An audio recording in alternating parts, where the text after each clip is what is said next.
Oh. Okay. You're looking good up there, Paul. Oh, thanks very much. You're still alive and today's my birthday. It's a miracle. I didn't get. Survived another year. Okay, welcome. And this little meeting, gathering has been started about 20 years ago. The finance committee thought that maybe if people could come outside of the town meeting to hear and discuss here for informational purposes, any item on the budget that might help reduce some of the discussion on town meeting day so that give you a little advanced information. And so that's what we're here tonight for information. We're not here to discuss or try to convince each other whether to vote one way or the other. That's for Saturday morning at town meeting. Tonight, we want to make sure that anybody has any questions, we'll do our best to answer them. And if not, we'll find out by Saturday morning, but I suspect we'll be able to answer most questions. So it is been a good tradition. I think it has helped a little bit to make town meetings a little smoother. But like I say, it is informational tonight. And so if we get into politicking, I'll probably put a quick halt to it because we want to get through as much as we can with information. Tonight we have my cohorts on the finance committee, Roger Tryon and Jeff Zimmerman. And we have our select board members here, Susan Cooper and Justin Maycook. And Frank is hiding somewhere. There he is right here. Okay, so the six of us have worked on this all winter long. And to the best of our ability, we feel like it's ready to be turned over to you to decide how you feel about it. So the job of the select board and the finance committee is not to tell you what your budget is. It's to do the best research we can and be able to answer our own questions so that when it comes to town meeting, you'll be prepared to ask anything or argue one way or the other for any budget line that you feel you want to. One thing that's happened the last couple of years is Justin has written a cover letter to the warrant, which I think is terrific. It really helps to bring out the key issues that are changes that you might see in the budget. And I think it's important to know that most of the budget, it's like 200 and some odd lines, stays the same. Some are level funded. There's very little change because the town business pretty much stays the same and has been for 250 years. So it just goes on. But what happens is we do add services. And when that happens, that's an increase just for that service alone. So that's why we try to highlight where there's actually a difference in service or an increase in service or a new service. And that tends to be what most of the discussion is about. So I hope everybody has a copy of their warrant. It should have gone out in the mail and There are some in the back too. there are some in the back. And that also had a copy of Justin's cover letter here, which is really It's important. not just me, Steve, the whole select board and town. Oh, you'll have to give credit to the other guys too? Oh, okay. Justin doesn't want all the credit. Okay, that's okay, Justin. But nonetheless, it's really helpful to highlight the important issues coming up in the budget. One thing that wasn't mentioned is that there was a general cost of living increase for all employees of 2.8%. And those of us on Social Security know that that was exactly the COLA increase for Social Security in January. And so that's in the budget. But just so you understand that every paid person of the town was increased 2.8%. It's not mentioned in the cover letter, but it is one of the reasons for our budget going up. So rather than going line by line at town meeting, our moderator, will call out every line on the budget. And we're not going to take time to do that. I'm going to try to highlight wherever your questions are first. So I thought it might be helpful to take a look at the select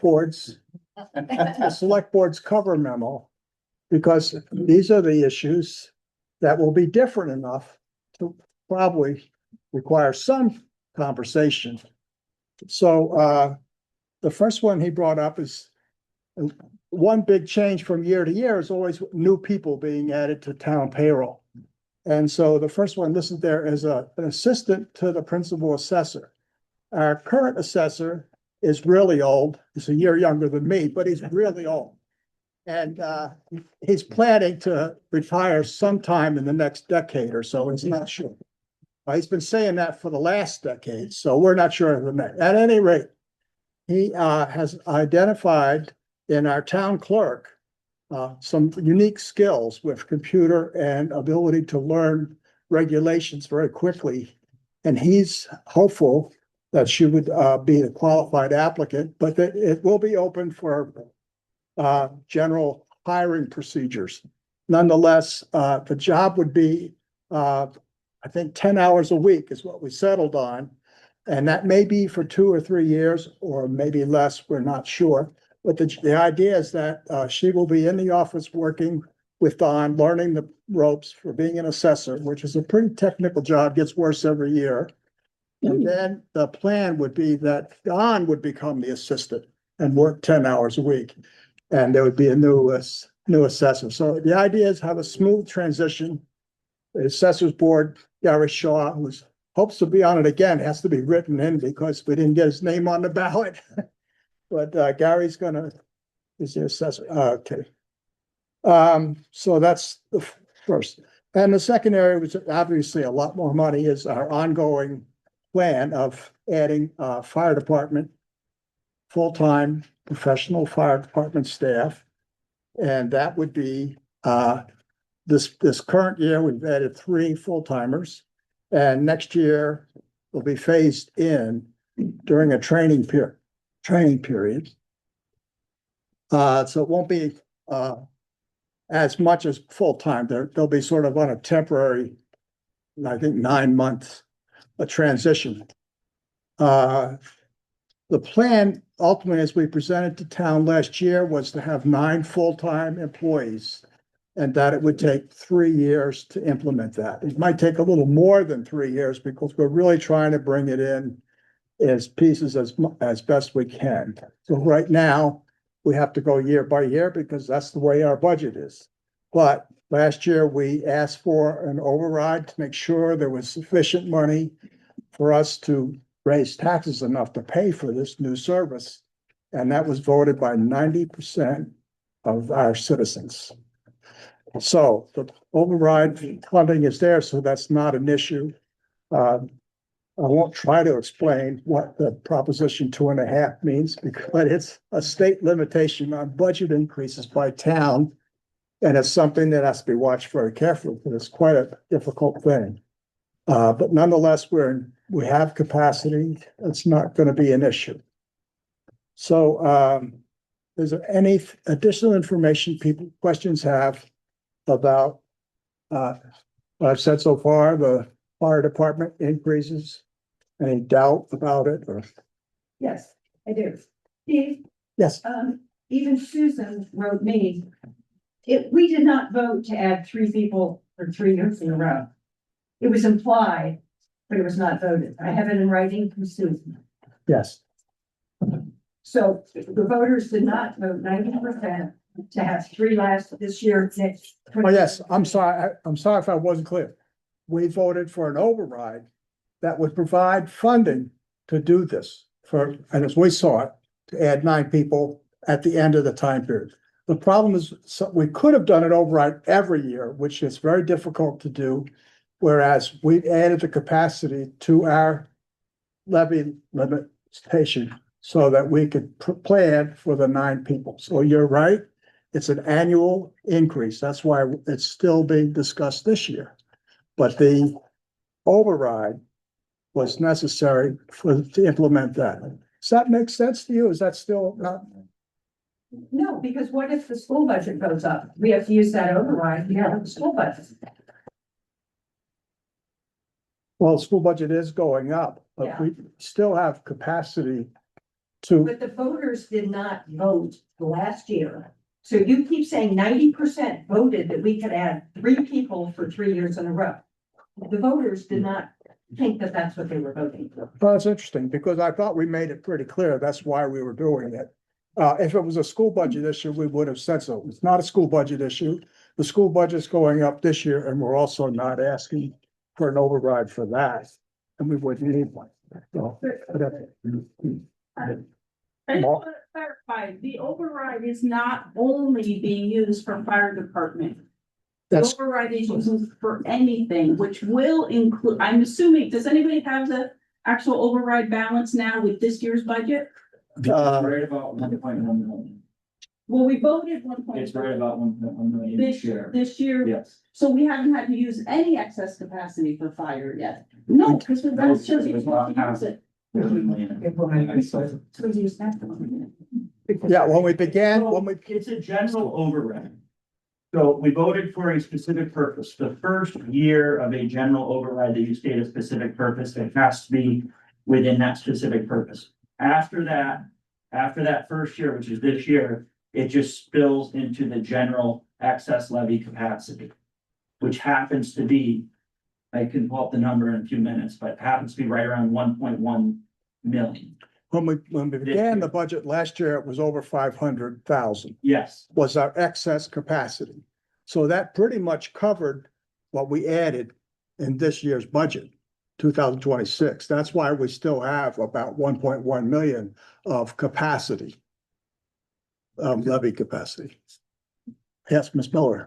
I have two questions, and I probably should know the answer to the first one. But when you talk about capacity, what you're talking about is the ability to raise taxes. Is that correct? The levy limit is set by the state that says you cannot raise taxes above the levy limit unless the voters agree. Okay, that's all it does. So all I'm saying is that the levy limit stands as, it's not in the way of our increasing the budget. Is that better? The voters still vote for the budget. Increasing our taxes. Right? I mean, if we raise the levy limit, that means you can tax more, Yes. because until you get to that limit. Is that That's right. correct? Yes. Yeah, Right.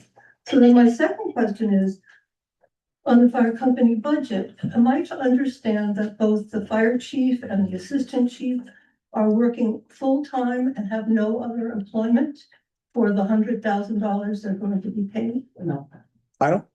is that a requirement? I don't think that's a requirement that they can't work outside of their full-time jobs.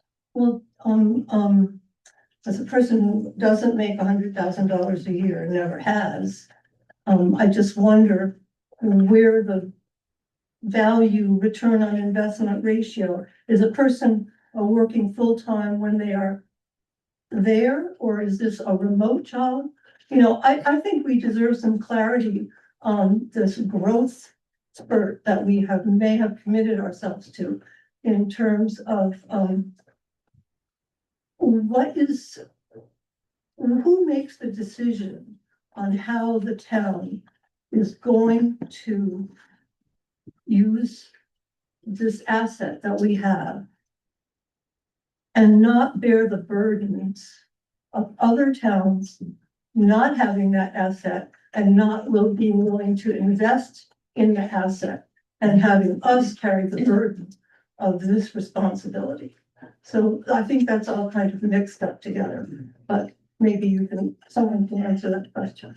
I'm just gonna answer one tiny piece of it, which is, the salary for the firefighters covers 2,632 hours. Which, just to be clear, you're nodding like you knew this, maybe you did, but just to be clear, that's about 550 hours, I think almost exactly 550 hours more per year than a regular 40-hour week salary. Right. As with most employees, their time that is not serving the town is not serving the town. What they do in that time, these people have families for one thing. I assume they spend their time doing whatever they do. But there are not a lot of people in this room that I know that on at least for a few years, I worked about that many hours, but most people don't. So I'm answering your question of how much time they're being paid for it, and that's the answer. Well, I understand. So they're being paid for 50 hours a week for 52 weeks a year. That is correct. They get vacation just like anybody else gets. But they get paid for 50 hours a week for 52 weeks of the year, plus all their paid time off or whatever Kelly hours. Not plus their paid time off. Their paid time off would include the vacation. So the 52 weeks is because they get vacation. So that's worth for the fire chief and the assistant fire chief, that's $100,000 each, plus about $70,000 for each of the full-time firefighters who are also being paid a certain hourly rate for 50 hours a week for 52 weeks of the year. Is that correct? I believe all wage earners with full-time jobs are paid for 52 weeks a year. Whether they, whichever number of hours they work. Do you know of people who are full-time employees who don't work 52 weeks a year? I don't know anybody who works 50 hours a week. But that's not what you're saying. You're saying No, 52 that's what I'm weeks. saying. You're saying 52 weeks as though that 52 weeks is unusual. No, I And- didn't say and that. it's You're reflects by that. misunderstanding me. Okay, I'm that's saying- why I'm asking for I'm clarification. saying, when I have a payroll, Mhm. those people are working 40 hours a week for 52 weeks of the year. Yes, And then, this proposal is to be paid 50 hours per week for 52 weeks of the year. for 24/7 service, yes. Susan, Well- it's not 50 hours, it's 56, I believe. It's not, it's like 51.4. Oh, but you're subtracting Kelly's. Right. These are the Kelly days. Yes, because of Okay. California. The Sorry. max by Federal Labor Standards Act is 26. Okay, sorry, I forgot. That is fine. Yeah, that's like flat hours. But the other part of your question is who decides would be the taxpayers. Because even though we put things on the warrant, unlike a lot of other places, right? We actually don't have the capacity to make the choice. You have to vote on it. Right. So sounds nice, but we don't have a planning commission. We don't have a group of citizens deciding this forward motion. We have it presented to us at one time a year to make decisions that have repercussions beyond what we really had an opportunity to discuss. And I think when we're faced with this kind of budget and this kind of increase across the board, where we don't even know what fate holds for us with the school budget. But I want to interrupt because I feel like we're getting circular, Michelle, but I do Participate. I think it's fair, Michelle, to think that we are your elected officials. It's our job to get into the details as your elected officials. We have had numerous, last year especially, open forums to discuss the issue. It's not as though this has been a secret in any way, shape, or form. We have done our best to let people know, but into the weeds, this finance committee and select board have been. How can we possibly manage town with a room full of people and deal with day-to-day business of the town? That's not the way it works. Your elected officials are the ones that come up with the details, and we try to provide opportunities for anyone to come to our meetings and or to come to forums like this for information. Justin. Can I just circle back to the levy capacity, just so that we all have the numbers here? Last year, we were at 510,000. This year, we're at 1,091,000. Say that again. Last year, this year both? Yeah. Last year, 510,000, then we used a lot of it and did the $1.1 million override, and at this year, it's 1,091,000. And that is just the general excess levy capacity going forward. It's not divided up into different categories at this point. And that's before the budget is passed or after the budget is done? In other words, right now, That's not including any increase in this budget. Okay, so how much of the excess of that 1.1 million would be used? Well, without knowing every factor that goes into it, our year over year on the general operating right now is here is 453,000 So you imagine, plus the school. okay, so We also, but we also have a 2.5%. And 2.5% growth. Right, so, And that's not the taxes, that's just the budget.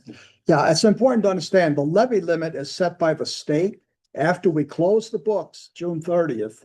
And all our financial statements are submitted to the state and our requests for a new tax rate. Then the state looks at what we have and determines what our levy capacity is. So we will not know our levy capacity until the end of the calendar year. So. And that's so- why we know that we have 1 million. We got So Mari, some of it, as well as I do, or probably better, but some of it is estimates.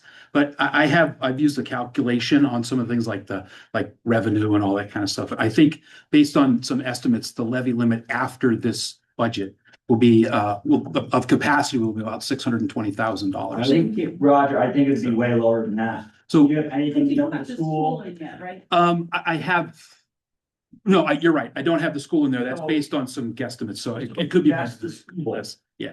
I mean, I think it's Yeah. a worthwhile, just 150, 200,000 for the school. Yeah.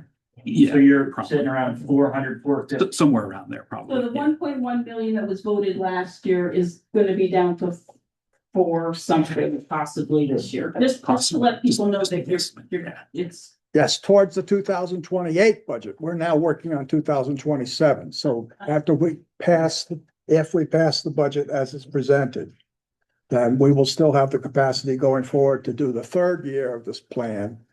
And all things being considered. Yeah. Mickey, did you have a question? I was just going to respond to something I believe it was Michelle said about not having the ability to have any input. You have all the ability in the world. The select board, the finance committee have been working on this every single week since January. And you at every meeting. And I do put my input in. And. Yeah, we always they- give you a chance to speak up, right? I can. Before we even stop a discussion, say, Mickey, what do we need to hear? Yes, Very naive question. Why are we going to vote on a budget when we don't know what the numbers are? I'm not gonna vote on a budget until the regional school said they're not coming until June. So how can we vote on a budget? I'm gonna let Jeff answer it. Give him a chance to take some blood here. So I couldn't agree with you more. And I voted my vote on the finance committee was to approve this. I almost abstained. But I didn't think that was the right move. I thought the move was, this is not a budget that we decide, that 6 people decide. This is a budget that generally about 100 people decide on, those who show up at the town meeting. You could have the right to say, we're not voting, we're not gonna approve this budget. Now, that may make Roger's life a little bit difficult, as of July 1st, but you have the right to not approve the budget. You also have a right to amend it. My concern was the same as yours, that if there are numbers that we don't know, like the school amount, which is not a trivial number. It's not like a $3,000 line item against millions of dollars. It's gonna be a big number, and it's probably gonna go up. And it's not just the number, but it's also what are the services that are being provided or cut along with that number. I was really conflicted. Because I can't vote with an explanation. I can only vote yes or no or abstain. So I voted yes. And the reason I voted yes is because I wanted the budget to go before us as taxpayers, us as residents, so that we can then have a discussion and decide, are we going to vote for it or not? This is not something that the select board or the finance committee says, we've decided. The only thing that was decided is not even the finance committee, but the select board decided to put these numbers before you.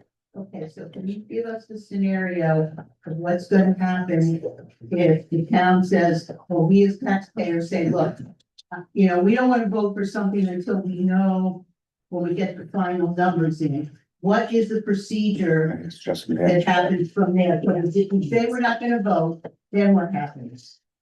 I think this is, Wendy, almost more of a select board question than a finance committee question. Yeah. But because town meeting's on Saturday, if people feel this way, it's probably gonna come up, so I think it's worth addressing at this meeting. As a select board, we were conflicted. We wanted to sign the warrant first week of April, and we didn't have a school budget, we knew it wasn't on the way. The bylaws require an annual town meeting the first Saturday in May. And also, we didn't have a school budget. So we weighed a few different options. And ultimately settled on putting forward the rest of the two-thirds of the other budget. With a school budget expected in June, but no guarantees, right? So why we settled on that in part is because we don't know if the school budget's coming in June. So if we meet on Saturday and we punt to say, put this off until we have a school budget, and it gets to be mid-June, we need to call our town meeting anyway to have our town's budget approved by the end of June, because our fiscal year starts July 1. So what could happen on Saturday, if people want to make a motion, and town council will be there and can guide you through it, and is aware that this may be something that people want to do, is town meeting can vote to postpone either to a date certain or maybe indefinitely. I don't know specifically, but if you feel so strongly that we can't approve it until we have a school budget, town meeting can postpone. People may remember about 4 years ago when it was really cold and we did just the money articles and we pushed everything off until another meeting. I think we may have used a weather emergency or something in that. I will just warn you, if we do end up postponing for the school budget and the school's not ready in June, we're gonna end up with 3 town meetings, because we'll have Saturday. We'll have to have a meeting in June in any case to approve the town's budget. And we'll need to have a meeting later on, in the summer, whenever the school is ready. So that said, I just want to speak to one other point related to the school. Politically, a couple of other towns, I believe Sheffield is going for a 2.5 override, just a general override, because they can't fund their general budget and the school budget. And I think Egremont may also be going for an override. Sheffield's been pretty firm that they don't want to pay any more than 6% in an assessment increase. And that would make every town's, if that holds true, which I think it has a decent chance of holding true, Sheffield's the largest, most powerful town in the district. No town would go up by more than 7 or 8%. Because the assessments aren't all exactly the same, but politically speaking, if Sheffield holds firm on their 6%, we probably wouldn't go up more than 7 or 8%. That said, just to speak to the 11.2% at the bottom of our general operating budget, that's just last year's general operating minus the school position. So if the school goes up less than 11.2%, our overall budget will go down, if that makes sense. It's not gonna get compounded on. I know there was some confusion that if the school goes up 6% and we're at 11.5%, that's 17.5%. It actually would be more like in the 8% range. So it's complicated. There's a lot of moving pieces. If people feel strongly that they want to wait for the school budget, that can happen by a vote of town meeting. Okay, and so any of the other questions that we have about other departments, budgets, we'll be discussing that. If we vote to postpone, no. I mean, I think the vote to postpone would happen at the beginning of the meeting and say, we don't want to do any money until we have the school budget. That's when I think, not necessarily that has to be the case, but I think that'd be the appropriate way to do it. We considered as a select board whether or not we would want to lead with that and say, look, we're compelled to call first Saturday of May annual town meeting. We know that budget is 1/3 incomplete, which is a large portion incomplete. We're going to recommend postponing. And we decided against it for the reasons that I laid out, but it's not a terrible idea. If people feel that strongly about that, I think it should be the merit of it. But it's trying to find out what the consequences were and think this through, even though only 2 days, to think it through and what are the consequences, one side or the other. Thank you for explaining that. That's good data.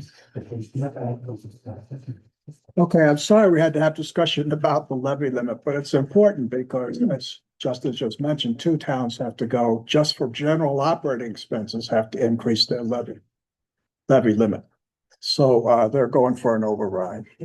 But it is an important, unique thing about Massachusetts. I would like to say something that I know about Monterey. And that is there's 352 cities and towns in Monterey. Our tax rate is in the lowest 10%. In Massachusetts. Massachusetts. Massachusetts is in the lowest 10%, which means 90% of the cities and towns in Massachusetts have higher taxes than we do. Steve, but that doesn't account for the fact that our assessments are going crazy, so. Whatever the Uh, base is, it doesn't matter when your assessment goes up 3 times. You're talking about the value of your property? Yeah. When you say assessment, is that what you mean? Yeah, Okay, the whole state is assessed at market value, and it's required. So that when you calculate everyone's tax rate, every town has to have an adjusted valuation of their property. So there's no towns that have more or less or whatever. So everybody's going up, or some go up more or less, whatever. But the important thing is the calculation is the same. So the assessment really isn't the issue. It's the wealth of the town as it is. but everybody keeps touting how wonderful it is that Monterey has a low tax rate. But our assessments, whether they're the state or not, it's like, so $1,000 this year and $1,000 last year. It does make a difference to people who are paying taxes when we consider the budget. Yes, I'm not arguing that taxes going up is fun. It happens, but that's the assessment the assessment really isn't the issue. It's the size of the budget. And that's what we're really trying to determine now. And that goes up. We all pay our proportionate share based on whatever our property values are. Does that make sense? I don't see where the assessment necessarily is the problem. Steve, I think what Wendy may be trying to say is comparing average tax bills might be more valuable, because I will tell, there are towns around us whose assessing departments are not great. Average tax, well, But average tax bills and how much money you're handing over to the local government. yeah, the problem is that none of us, They have more use for that. what's it, Garrison Keeler? Everybody's above average, it's like, nobody knows, an average tax bill really doesn't have a lot of meaning. To my mind, because none of us are average. If it goes up a tremendous amount from one year to the next, that's what the pain is. Yes, the increase is no fun. I am not arguing that increasing the budget.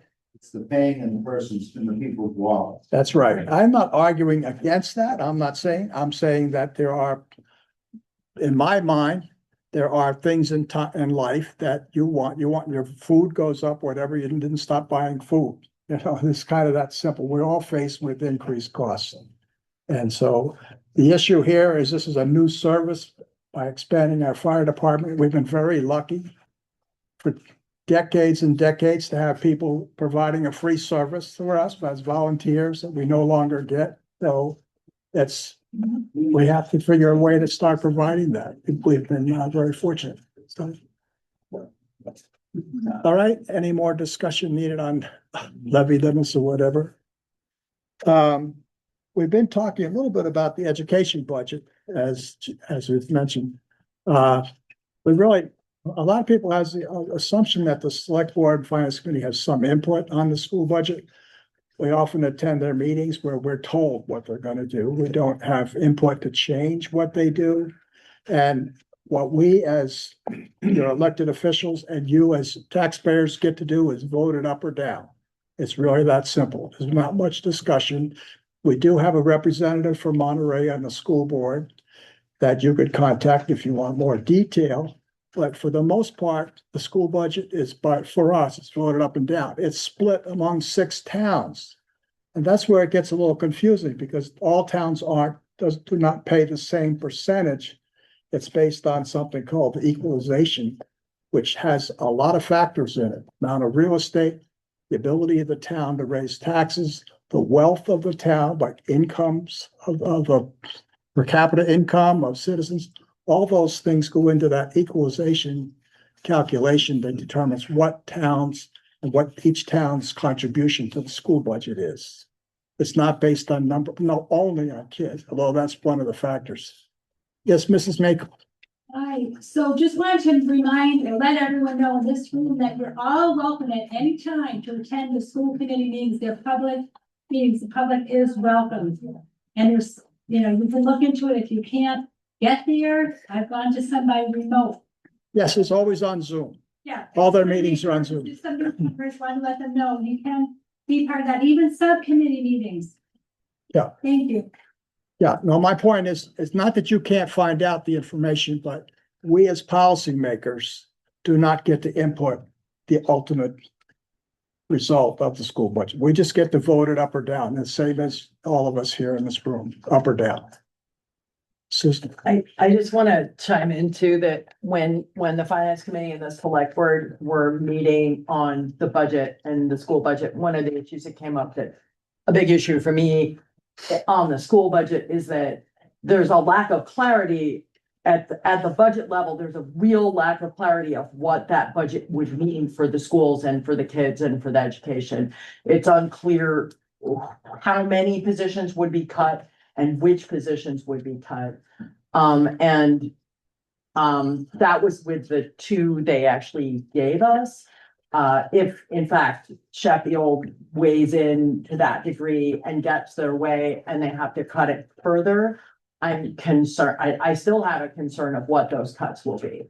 And we don't know, so we can't tell you because it's not even clear that the school itself knows yet, because they haven't finalized their budget, so. For Steve for recommendation. So, thank you.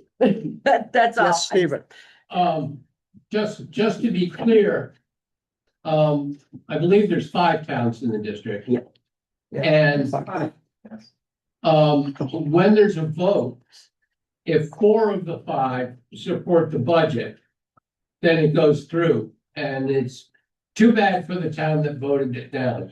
So it has to be more than one town that votes it down before they'll have to go back to the drawing board. I mean, Good. I'm saying that as a statement, it's kind of a question. no, oh, I'm sorry, yes, you're correct. I'm sorry, I was wrong about the 6. I don't know where the 6th town came from, but. Okay, any other questions about the school budget and why it's not on this warrant? So. There was we did consider putting a number there, but then there was a legal issue. If you put a number there and vote on it, we won't be able to change it. So if we did estimate the school budget so that you could see what it would look like, we might get held to that number. And when in fact, we might be getting a lower number when the final result comes. So that's why, one of our reasons why we did not include it in this warrant. The next item on the memo here is the transportation, and in the past, senior transportation was funded out of state appropriation for the Elder Council on Aging, and they have been funding the school transportation. But now it's been expanded to not just elderly people, and it's been increased to include disabled people or people in need for transportation. And for a long time, that money was kept as a special article, and it's determined that it should be part of the budget line and that it would be a permanent expense as long as the transportation service is offered. So it'll be a permanent expense of the town, and it won't be charged using that. So the Council on Aging can use this money for more cookies and cakes and stuff like that. So. I mean, that's why I go. I don't know what everybody else does, but anyway, so the Council on Aging will use the state appropriation for other aging issues besides transportation. The Berkshire County Retirement has a large increase of $74,000. And this reflects adding new staff. So our new full-time staff are eligible for employees. This year, we have 9 full-time employees in this current year. Hold on a second. No, we have 12 full-time employees, I think it is, isn't it? Yeah. So we'll be adding 3 more. So along with adding staff, benefited staff, or become the increased retirement. And then the next item is health insurance, it's the same issue. It's a little bit of a challenge because we offer 3 types of plans like most employers. We have a single plan, a 2-person plan, and a 3-person plan. And of course, any employee can choose which of those they want, and they all differ in price quite a bit. So we do estimate our estimates that tend to be 2-person plan But it's one of those areas in the budget which can be pretty tricky to estimate where we end up. The next one was retiree health and life insurance. And we were funding this in a system, an actuarial fund, a stabilization fund. And We still do. we still do it Yeah, with that. We moved the retirees' health insurance Yeah. into the operating budget, but we still put money towards a stabilization Yeah, fund for retirement. so the retiree health insurance is part of the budget, but then there's an additional amount that we're adding to the stabilization fund for future Great. retirees, yeah. The next change in this is a tax title collecting revolving fund. And Maury could explain it better, but I'll try if I can do it for her. Basically, when a property goes in, it gets turned over to the town for non-payment of taxes, it's quite a legal process, a lot of legal fees, court fees, all that. Ultimately, if a property is sold, all of that money comes back to the town. In the past, that was part of Maury's budget, so she's paying for something out of her budget that ultimately is going to get paid when the property gets sold.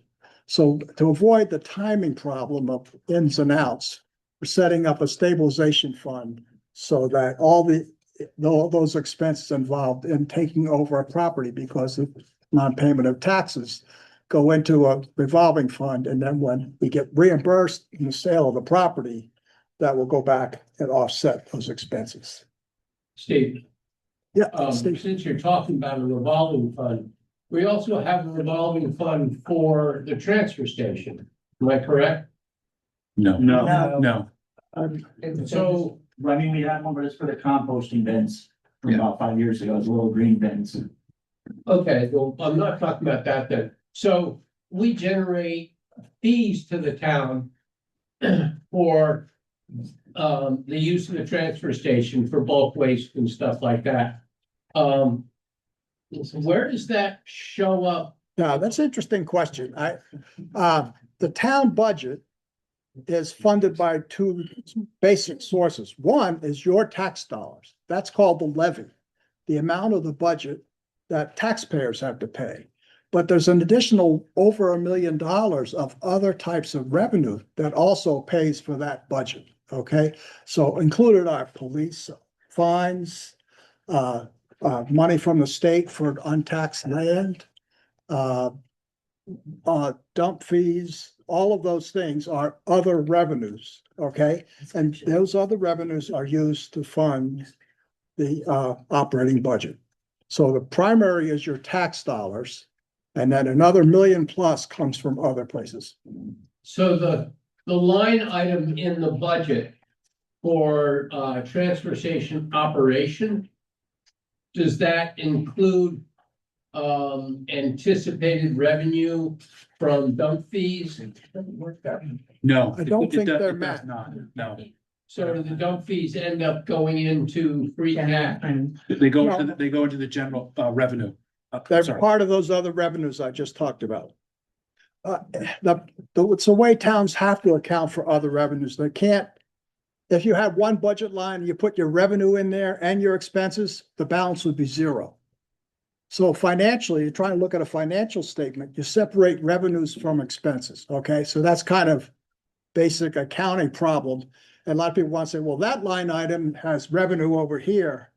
Yeah, that gets a little complicated. But it's important to think about this pool of other revenue, which is not your tax dollars, that's fund the budget. And that's, an important revenue stream for the total budget. So that additional revenue stream beyond our taxes, that all flows into the general fund. Yes. Yes. And the amount that goes into the general fund reduces how much we have to pay in taxes. Exactly. Yeah, the levy, we talked about the levy limit and all that, that's the taxpayer's share of the budget. The rest of the other revenues also covers the budget. So our budget is more than just what we approve here in terms of that. The taxpayers are paying about 5 point something million of the budget, which is over $6 million in total. Okay, so give you a rough idea, about $1 million in other revenues. So that was the other question. You almost put your hand up, so I was gonna get. Okay. The next article highlighted was the Lombardo Park issue, and as you know, last year the town voted to accept the property on Lake Buell and requesting $31,000 to continue to do an environmental study. And yes, sir. Can I ask if the decision to accept the gift is final or has it been made? Yes, yeah, it was last year. It was made last year? Yeah. Okay, I missed that one. Yeah. Can I get a reason? Sure, why? What are you going to do with another property? Why we voted to accept the property? Out of interest. It was that town meeting. The select board didn't do it. I can find it. Voted in, I think it was November of 24 to authorize the select board to accept the donation. Okay. Have you been to the property? No, and then It's it's here in 24. 6 beautiful acres of lakefront property on Lake Buell. With its baggage, no doubt.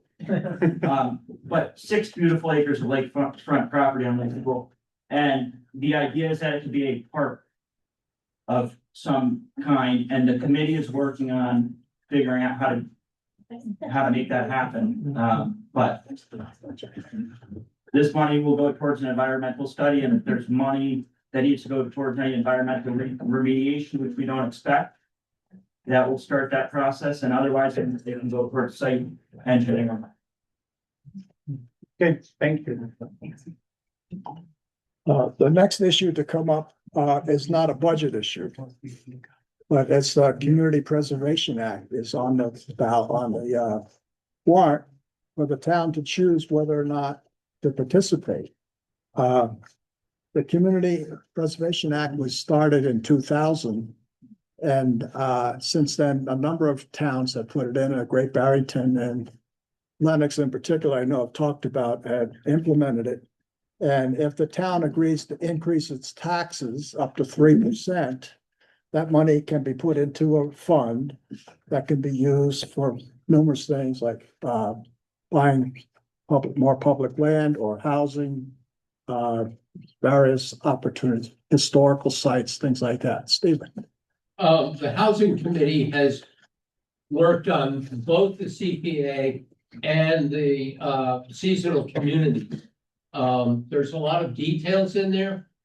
If we vote to accept the Community Preservation Act, we will also be voting to add a certain percentage to our real estate tax. If we vote to 3%, we will get probably close to an additional amount from the state for the same amount. So if that 3% generates $100,000 to put into the Affordable Housing Trust, as well as other things in town, the state will also give us close to that $100,000. If we vote for 2% or 1%, we would get, as long as the state's fund holds up, we would get some portion back, but it wouldn't come with the surety of a matching amount from the state. And it's a way that a lot of towns all throughout Massachusetts have been building funds to do a number of things without having to go into the general budget. So we're going to do a presentation on it on Saturday, which would be a great time to ask more questions about the particulars. And we've had lots of information in the Monterey News. Hopefully people will come in somewhat informed. I do want to make sure that I think you said something about a housing trust fund, but as I understand it, the Community Preservation Funds is a pool that the voters decide how to use. That it doesn't go automatically into housing, right? Well, it has to go into three buckets. And Oh, so right, as soon as it's collected, or it's Percentage. three bucks required that by could be used. state law that 10% be used for preservation, 10% be used for open space, and 10% be used for housing. And then the town will actually decide what those percentages would be. So I just told you 30%, so there's still 70%. So the town could decide to put 50% into housing or 50% and divide up the rest. And that So has to be decided at town meeting. Yes. it's decided at town meeting, Okay. yes. So right now, the purpose of this article is to set the wheels in motion for the town to participate. But for next fiscal year, there's no money coming from the town taxpayers for this. And we have to have a second vote, which will happen at the state elections And this there'll fall. be additional explanation at town meeting. So maybe I won't go into any more question and answers about this. I would encourage everyone to look at the Monterey News to learn more about it, and then Saturday, prepare for the presentation. A similar thing is the seasonal communities on the next item. Is especially on the Cape and in the Berkshires, where there's a lot of second homes. Some things are being taken, some towns have been using it to have a different tax rate on unoccupied properties or second homes, whatever.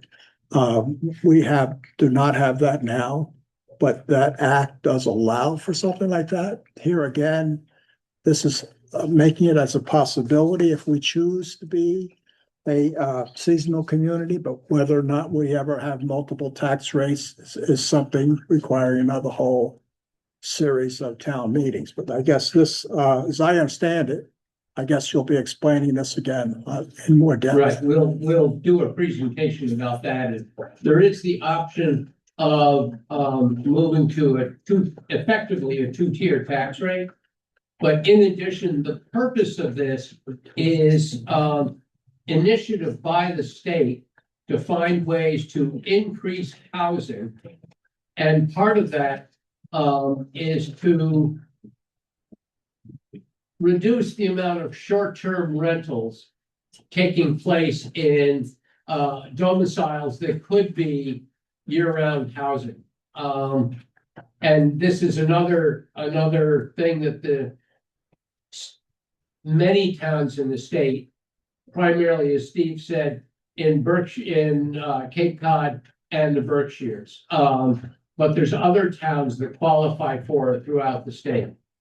It's pretty interesting, but we get. Well, I do know there was an interesting article in the New York Times about the town of Eastham on the Cape, where they have a higher tax rate for seasonal owners than permanent residents. So it's an interesting way of going about it. That's the way it's been used. One provision of this, if we pass it, is the town gets the option of effectively reducing a full-time homes assessment by $100,000.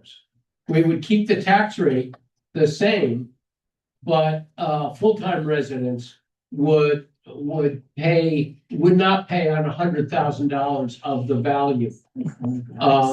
And that's another piece to try and encourage full-time owners. Okay, there's an article about that in the Monterey News as well. Sorry. Okay. You Some questions? It's a point of clarification, because I think that's not what we heard a couple weeks ago. I thought the $100,000, this is for the CPA surcharge. I thought the $100,000 reduction is on every residential property. I think that's the CPA. That's what I'm. That's the CPA, yes. No, it's seasonal community. What about seasonal communities? Who reduces? The seasonal communities, the state allows a provision for towns to vote to reduce full-time residential assessments by $100,000 to calculate their tax. So if you have a house that's $500,000 and you're a part-time resident, you would pay the tax on that full amount. If you are a full-time resident, your assessment would drop by $100,000 for determining your taxes. The assessment itself doesn't go down, but you would get a break on $100,000 of assessed value. Justin? I'm pretty sure you're conflating the two. Yeah. Yes. Because Is it the CPA? the CPA gives $100,000 exemption from the real estate tax, assessed valuation of flats, one residential purpose. Okay, so I had the mix, but it's a good point to realize that it's gonna give the town an opportunity to give full-time residents a break. It's all residents. There's no difference between full-time and part-time. On the CPA. On the CPA. Seasonal communities is different though. But the seasonal communities doesn't reduce your taxes at all. That's a designation. It's Right. not gonna do The seasonal community will have the same amount of money to raise, the difference being that there may be two tax rates. The You C, can do that anyway. Yeah, we can do it now. That's right. But we've always chosen not to.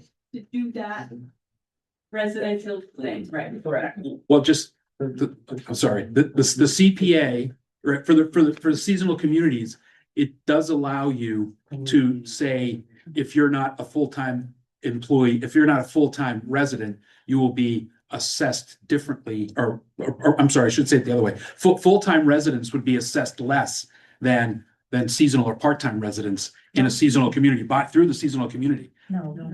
Only if you choose to do it, you have to vote. Well, you have to accept it, yes. You can do without there are towns out there that do it now without seasonal community. Right, but the problem and that's the problem they're having out in the Cape right now, is that there are communities, Provincetown, that is assessing full-time residents at a less rate than part-time residents.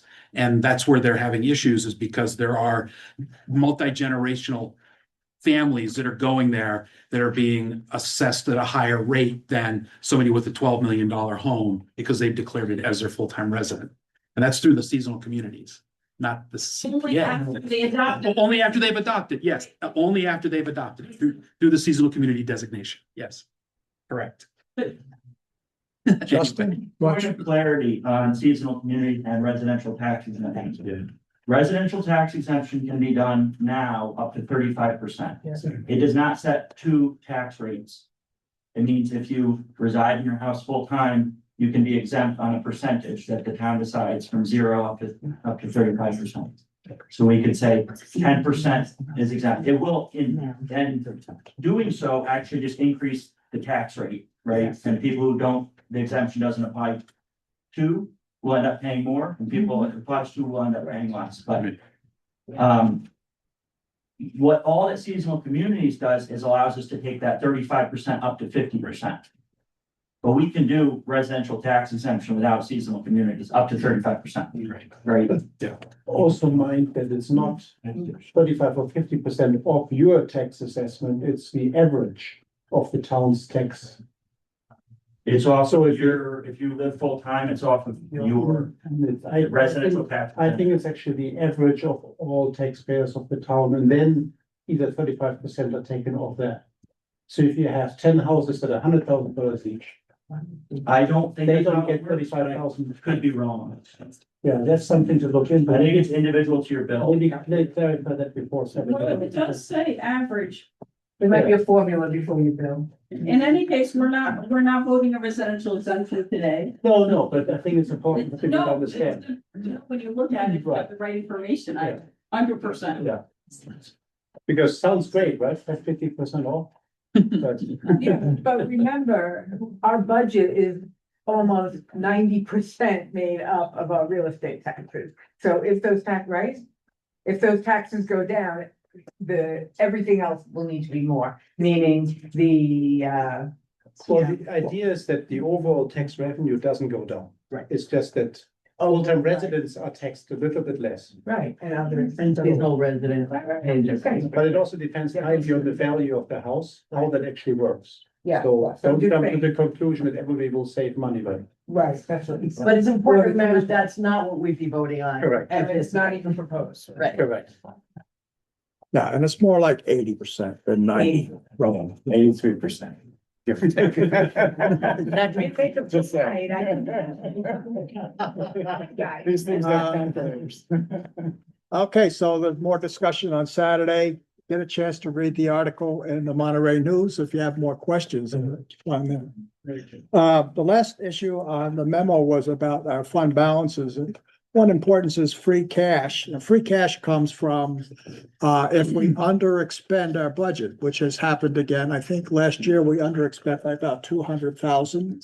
So we budget for it, but for one reason or another, the money wasn't needed. So it wasn't spent. So at the end of the year, we were under our budget by 200,000. So that goes into free cash. Just so free cash is a funny way of saying it. I'm sorry.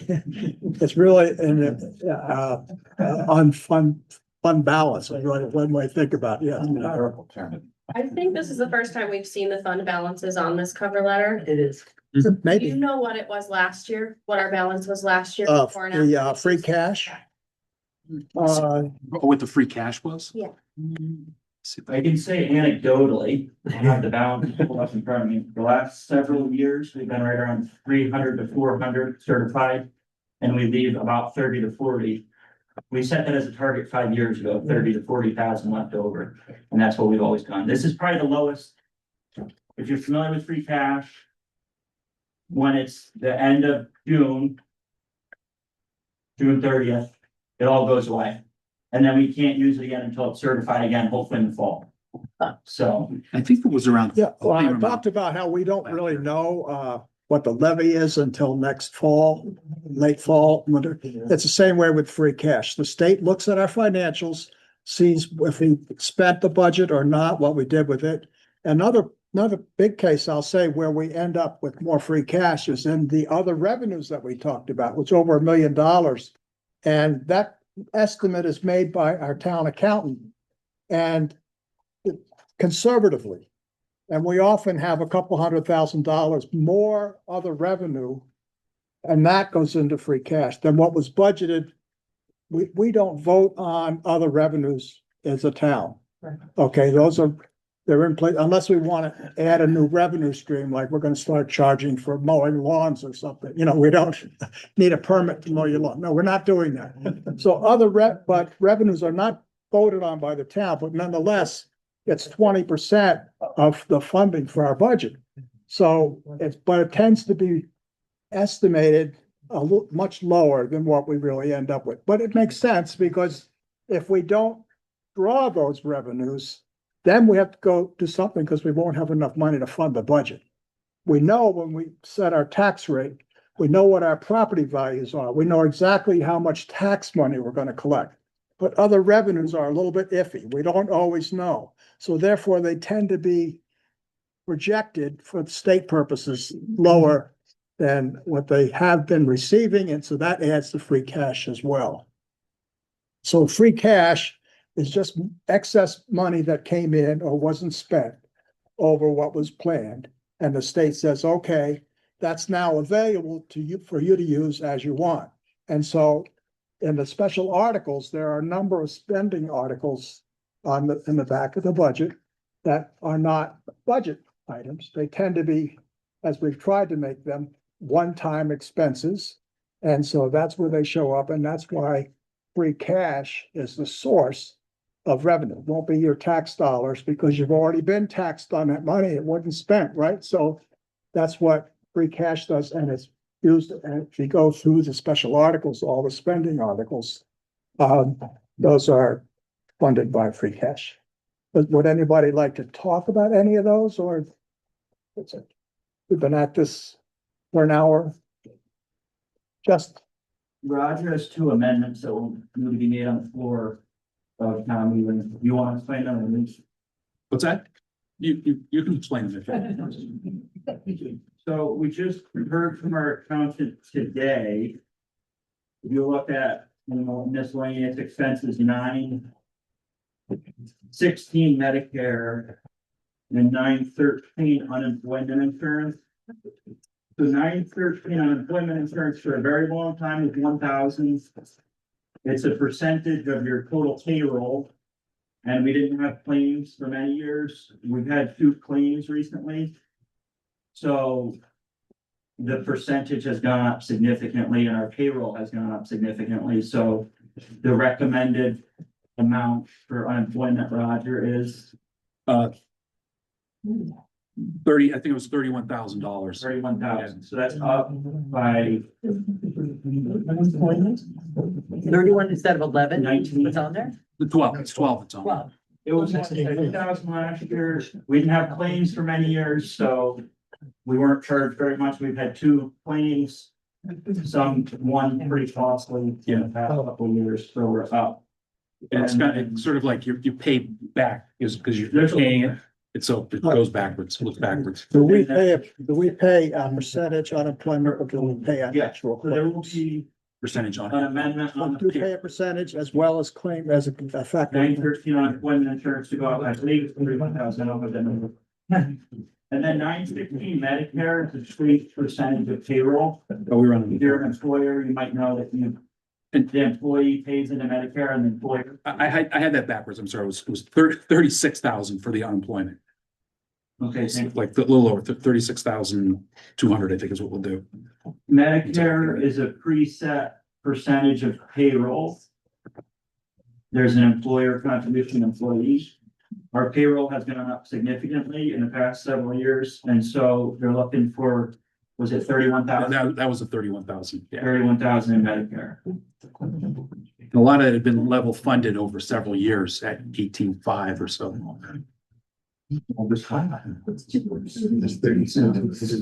I would like to appoint one other special article, and that is Article 6. We're paying an additional $58,000 on a long-term debt. On the 700 lines on the budget are our actual required principal payments on our debt of $158,000. For the last several years, we've been taking that free cash we just spoke about and applying additional payments on our debt to try to get our debt payment down. So that's a voluntary thing on this budget, and it's a voluntary use of free cash to help bring down our loan balances. So the mandatory amount is 158. We are out of free cash adding another 58,000 against our debt. Any other questions about the special articles or anything like that? Have we had fun? Always, Steve. We stay till 11. Anything to say, Jeff? Stay till 11, because we're having so much. Want to stay till 11? Yeah. Roger, anything to say? You've been quiet all night? Okay, so we stand, we'll stand adjourned. Thank you. Good job. Oh, there it is.